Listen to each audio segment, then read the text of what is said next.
Pozdravljeni socialni podjetniki, zadružniki, posamezniki in podporniki socialne ekonomije.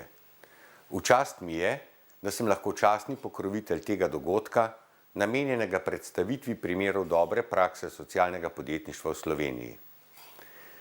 V podjetništvu pogosto pogrešamo vrednote, kot so spoštovanje človekovega dostojanstva, solidarnost in sodelovanje. Motiv socialnega podjetništva ni le ustvarjanje dobička, ampak tudi reševanje socialnih, okoljskih in drugih družbenih izzivov na kreativen način. Socialno podjetništvo je tudi inovativna oblika podjetništva, ki poleg dobička ustvarja nova delovna mesta za ranljive skupine ljudi.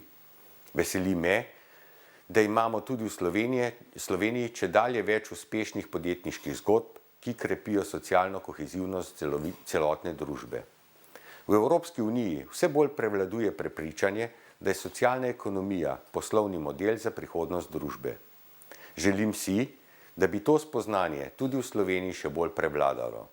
Vsem, ki prispevate k razvoju socialnega podjetništva, pri nas čestitam.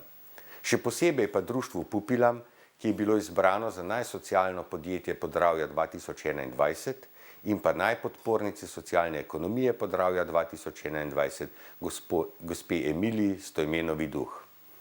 Z vašim zgledom, osebno držo, kreativnostjo in trdim delom dokazujete, da je mogoče biti uspešen podjetnik, tudi če pred dobiček na prvo mesto postavljate druge vrednote. Hvala vsem, ki pogumno hodite po tej poti.